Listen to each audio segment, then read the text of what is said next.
Halo guys, selamat datang kembali di Aldi Selamai Channel bersama saya Aldi Bolang. Video ini merupakan kisah seputar pengalaman pribadi saya mengenai soal-soal mistik dan gaib yang pernah saya alami. Ini 100% cerita real, cerita pribadi saya. Tanpa ada saya rekayasa dan ada saya tambah-tambahin, nggak ada. Ini mengalir aja lah sesuai dengan apa yang saya alami. Jadi untuk di awal itu saya sudah melampirkan berupa video, gambaran rumah, dalam ruangan kamar, dan tempat tidur. Seperti itulah ilustrasi suasana yang akan saya ceritakan. Di judulnya saya beri nama Misteri Peninggalan Rumah Masa Pahit. Kenapa saya bilang misteri peninggalan rumah? Karena rumah itu memang udah nggak ada. Rumah itu udah rata dengan tanah dan mungkin sekarang sudah dibangun dengan bangunan yang baru lagi. Tapi saya kurang tahu pastinya. Yang jelas pasti sudah mulai banyak perubahan di daerah situ. Ini lokasi di Sumatera Utara, tapi saya nggak bisa sebut di mana lokasi tepatnya ya. Oke, kenapa saya bilang peninggalan rumah masa pahit? Memang pada saat itu, pada saat saya tinggal di rumah itu, saya memang benar-benar mengalami namanya masa pahit. Saya tinggal berdua bersama teman saya di situ. Nama teman saya yaitu Pajar. Kami satu sekolah dan kebetulan kami selalu pergi sekolah bareng. Itulah alasan saya kenapa saya tinggal di situ. Mungkin biar saya lebih dekat lagi jarak tempuh dari lokasi saya tinggal ke sekolahnya, karena rumah saya jauh. Jadi saya tinggallah beberapa bulan bersama teman saya itu, kurang lebih 8 bulan lah saya tinggal di situ. Jadi memang rumah itu memang peninggalan rumah zaman dulu yang dimana bangunannya itu hanya separuh batu dan separuh papan. Kalau rumah dulu kan memang kayak gitu kebanyakan, separuh batu, yang separuhnya lagi papan. Nggak ada asbes, nggak ada plafon, maupun sunda plafon itu jadi jelas nggak ada lah. Memang murni seperti kayak gambaran di awal itu, yang dimana lantainya itu semen, dindingnya separuh batu separuh papan, ada yang ditambah separuh lagi tepas. Dan untuk situasi rumahnya itu memang sekitarnya kebanyakan kayak rawa-rawa, banyak pohon pisang. Jadi kalau malam memang ramai di situ.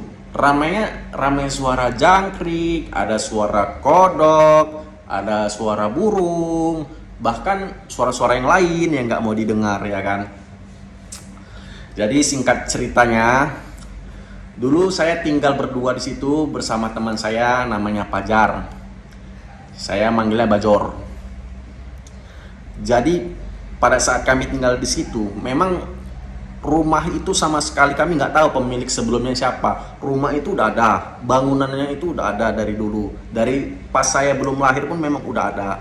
Jadi siapa yang mau nempati ya tempatilah gitu kan. Karena memang sama sekali kami nggak ada untuk bayar apa-apa, paling cuma listrik lah 6 bulan sekali bayar, itu pun cuma berapa ratus ribu listrik, jarang bayar pun. Cuman memang kayak peninggalan rumah zaman dulu, jadi ya yang penting rumah itu diisi, ada yang rawat. Jadi kebetulan status rumahnya itu sekarang udah nggak ada, sudah rata dengan tanah. Itu terakhir yang nempat itu ya kami berdua. Jadi masuk ke topik cerita misterinya ya. Memang pada saat itu yang jarang pulang cepat itu saya. Teman saya si Pajar itu memang orangnya kok dibilang malas untuk pulang lama, pulang larut malam. Dia orang yang kalau udah jumpa namanya tilam dan bantal, kalau udah dia tidur geletak di situ, lepas arwahnya udah kemana-mana. Serius, orangnya gampang tidur. Jadi dia berbalik dengan saya yang dulu memang saya sering kelayapan. malam jarang pulang, kalau pulang pastinya larut malam ataupun pagi.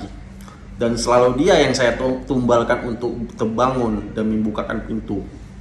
Karena memang ya kayak mana, mungkin kasihan juga kalau nggak dibuka pintunya kan.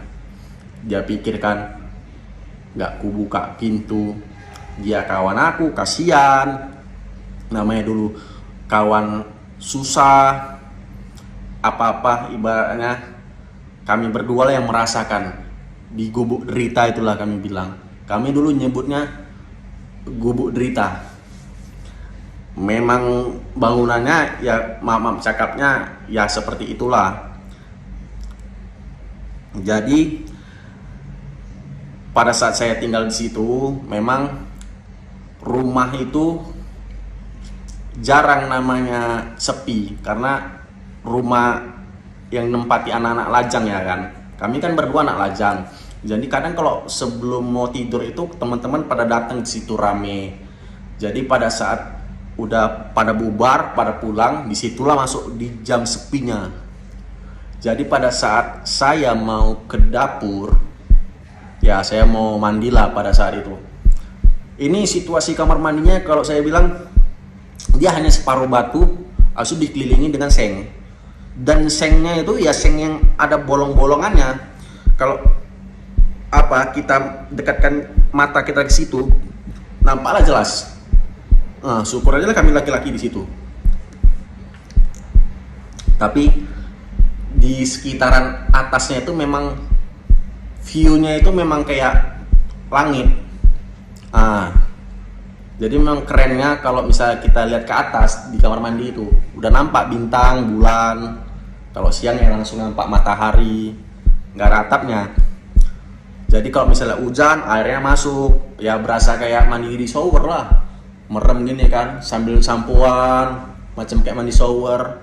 Tapi alami dia, nggak ada setelannya. Kalau sekali deras, kalau misalnya reda, ya udah. Kalau udah reda, lanjut nimba. Karena kan kami pakai sumur. Cuman sumurnya itu ya jernih lah kalau dibilang. Saking jernihnya pun kami masukkan ikan ke situ, biar nggak jernih. Udah. Tapi untuk di kamar mandi memang untuk yang mistik-mistiknya sedikit, macam-macam kayak sepintas dengar-dengar, tapi ya udah suaranya jauh, suara kayak cekikian, terdengar kayak jauh, tapi merasa deket, karena kan dibilangnya gitu ya kan. Kalau suara itu jauh, pastinya dia berada di sekitar kita dan jaraknya dekat. Kalau suaranya membesar, itu katanya dia pergi jauh. Jadi kayak suara-suara kayak gitu udah sering lah, namanya situasi kondisi rumah itu memang auranya memang rumah lama dan sekitarannya ya masih banyak pohon-pohon pisang, rawa-rawa. Bahkan ular itu sering masuk ke rumah kami. Mau ular jenis apa aja masuk ke situ. Ular yang dari nggak berbisa sampai yang berbisa ada semua.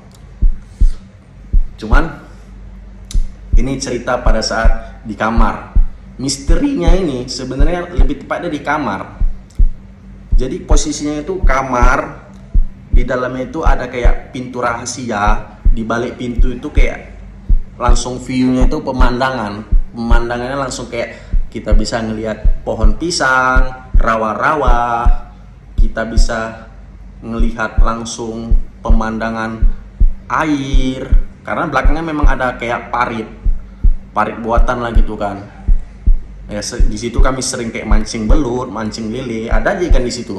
Karena memang pada saat itu untuk cari ikan masih gampang lah, nggak kayak sekarang.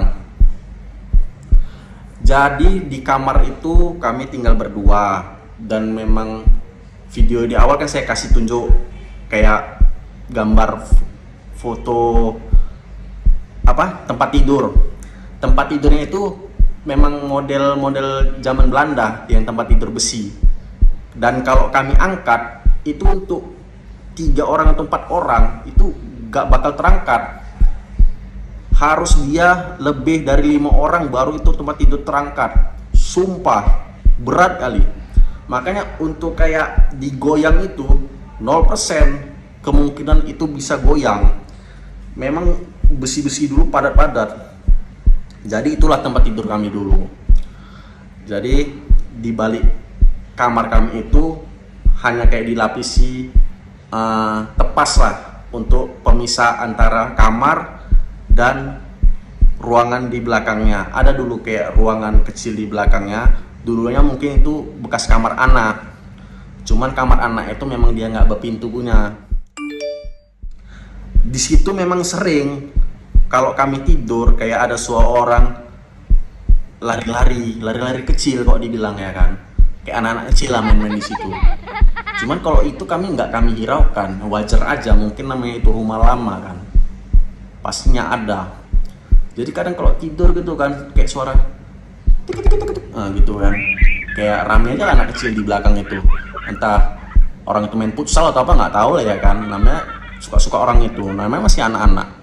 Ya udah kami biari aja lah. Jadi yang nggak enaknya kadang kalau tidur ya kan, aku kalau tidur itu sering kayak di badan ini merasa kayak ada yang melintas gitu kan, meliuk dia melewati badan, macam kena ombak. Kadang heran juga kan, apalah di balik tilam ini, apa ada kemasukan ular sawah atau apa, karena kan memang di situ dekat rawa-rawa. Cuman nggak mungkin lah ular. Sampai pernah lagi aku bilang sama si pacar ini, Cor, kok nggak pernah ngerasain badan kau kayak ada dilintasi sesuatu? Kayaknya macam ditilam. Aku penasaran, nanti jangan sampai tiba-tiba kita tidur kita dililit, gue bilang kan. Nggak adanya itu. Ya udah sempat juga pernah kami balik tilamnya itu kan. Memang nggak ada apa-apa. Paling dia bilang, alah ilusi aja kau. Itulah kau banyak pulang malam katanya kan. Agak cemburu dia kan kalau udah dibilang pulang malam, karena dia aja yang bukain pintu, dia yang repot lah. Cuman kayak mana, kasihan juga mungkin dia sama aku kan. Memang kami teman susah lah dulu, teman susah. Ya mudah-mudahan udah senang lah dia kan. Dan alhamdulillah aku denger dia udah senang. Aku pun turut senang juga lah dia udah berkeluarga kan, udah ada anaknya. Jadi pada saat kejadian puncaknya, kalau dibilang ya kan, ini singkat cerita aja. Jadi itu aku posisinya mau pergi sama teman-teman dia juga. Cuman dia bangsa memang kalau lagi males nggak mau keluar. Jor, pergi yuk kita yuk, ikut kau. Udahlah kau aja, ngantuk aku. Serius? Iya. Nanti kau takut. Udah enggak, dan malam-malam kau pulang, enggak bukaan pintu. Itulah diancam ya kan. Udah slow kau goyang kali, ntar ya, pergilah aku kan. Pergi. Tiba pas mau pulang hujan deras ya kan. Hujan campur petir lah ya kan. Hati agak nggak tenang juga nih, mikirin si Bajor lah. Aduh, gak enak hati aku ninggalin dia kan, pas dia marah nih. Ya udahlah, pulang lah aku cepat ya kan. Pulang cepat jam 3. Jam setengah 3 lah. Udah, aku gedor lah pintu tuh. Dum. Cor, hujan deras ya kan. Suara petir. Gak bangun. Sekali lagi. Cor. Gak lama buka pintu sama dia. Kimak kau katanya kan. Apa? Lama kali kau pulang. Malam-malam aja kau pulang. Sorry lah Jor, kau gitu pun marah. Biasanya, namanya tadi aku pergi bentar ya. Kau diajak nggak mau. Ya udahlah kata dia kan. Cemburu dia ya kan. Walau kayak gitu dia sayang sama aku sebenarnya. Sayangnya karena mikir kalau nggak aku buka pintu, kemana lah si bolangnya tidur. Kasihan juga dia kan. Baik dia sama aku. Ya udah, dia langsung masuk kamar. Tidur tapi bantal itu tidurnya ditutupin ke mukanya lama dia kan. Kulihat lah ya ke dalam ya kan. Iba, kasihan. Merasa gak enak juga aku tadi pergi ninggalin dia sendiri. Ya udahlah, beberes, aku pun mau tidur. Ya sebelum mau tidur biasalah main HP. Tapi pada saat itu HP masih HP tinut-tinut. HP Nokia lama ya kan, kalau ngelempar anjingnya mati. Enggak lah, itu candaan aja. Jadi sebelum tidur main HP lah kan, main ular, main snack, net, lagi main HP kan, tiba-tiba kayak aduh apa lagi lah nih di balik badan nih, melintas lagi kan. Udahlah, karena dia udah melintas gitu meliuk di balik badan aku kan, udahlah tidur lah aku. Tidur, kok mau tidur kok nggak enak, makin dingin.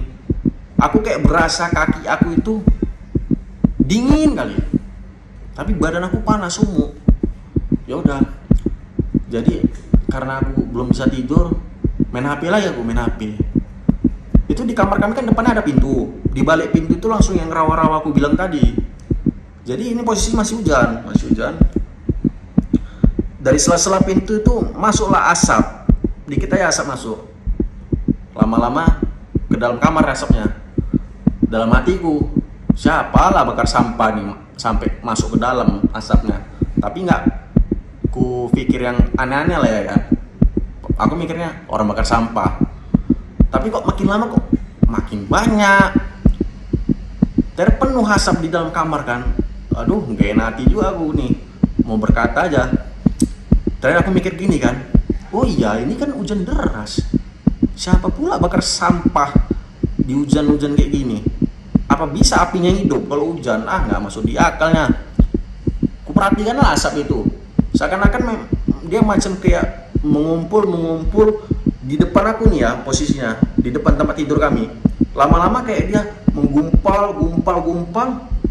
Kok terakhir macam kayak menyerupai sebuah sosok. Udah, di situ aku ngeliat kayak astagfirullah, apa di depan aku nih? Nampak dia matanya itu menjelalat, cuman dia bentukannya asap besar kali. Langsung aku nggak mau gila sendiri ya kan. Nggak betul nih. Jor. Apa? Tapi apanya masih mukanya itu ditutup bantal. Itu kau lihat itu. Apa? Asap masuk. Aku udah tahu katanya kan. Uma tahu katanya dia kan, pantas kok dari awal dia tidur udah tutupan bantal mukanya. Oh udahlah, tidur juga aku, tidur sambil tutupan muka lah kan. Dalam hati udah baca aja, udah istighfar lah aku. Sampai terakhir tempat tidur itu goyang, goyang ya kan. Nggak logika dalam hati gue kan, tempat tidur seberat ini kok bisa goyang. Makin kencang dia, macam gempa. Lalu tuh tilam itu kayak menggeliat lagi. Oh macam kayak main-main apa itu kami, permainan yang di wahana itu. Udah goyang-goyang lah kami situ. Terakhir lama-lama mereda, hening. Disitulah aku langsung bangkit ya kan. Ku tarik lah bantal si Pajor nih. Jor, kau kimak kau ya. Ku tawa dia kan. Itulah kau, itu yang kurasakan tadi kata dia kan. Gak bilang kau dari awal pas aku pulang. Enggak, biar kau tahu juga kata dia kan. Makanya aku di awal udah tutupan muka aku. Memang kimak. Udahlah ya. Ketawa-ketawa lah kami setelah itu. Ketawa sampai cerita lah kami kan tentang soal rumah itu. Jadi kenapa pada saat malam itu macam kayak diteror kami? 1 hari sebelum kejadian, kami sudah diberitahu sama salah satu warga situ bahwasannya Aldi, Jar, ini rumah udah ada yang beli dan rumah ini mau dibangun. Jadi nanti besok kalian kemas-kemas barang, kalian tinggalkan rumah itu karena rumah itu mau dirubuhkan. Sebenarnya udah ada info seperti itu jauh-jauh hari. Jadi kemungkinan pada saat besoknya itu rumah mau dirubuhkan, jadi penghuni situ seakan-akan kayak menyampaikan pesan terakhir lah ke kami dengan berupa shock terapi. Ya udahlah, itu menjadi malam terakhir kami di rumah tersebut. Dan yang ikut bongkar pun kami juga ya di situ. Dikasih berapa lah kami nggak tahu ya kan. Ya ikut merubuhin rumah itulah. Sedih karena udah sempet Kalau aku sendiri udah 8 bulan di situ. Kalau si Fajar ini udah lebih lama dari aku. Karena itu semacam kayak rumah lajang kami lah. Gubuk derita kami lah. Susah kami di situ, senangnya kami pun di situ. Senang dalam arti, senang kumpul bareng teman, bercanda, ketertawa di saat semua memang lagi banyak waktu buat bertemu. Kan sekarang ini kan udah pada ada kegiatannya masing-masing, sudah ada yang berkeluarga, jadi memang udah jarang berkomunikasi dan bahkan memang nggak pernah bertemu lagi. Oke, begitu saja cerita misteri saya pada kali ini. Terima kasih yang udah menonton sampai habis, sampai dengan selesai. Kalau memang suka dengan video kali ini, silakan di like, share, and subscribe tentunya. Terima kasih untuk semuanya, sehat-sehat kita ya. Oke, saya tutup video kali ini.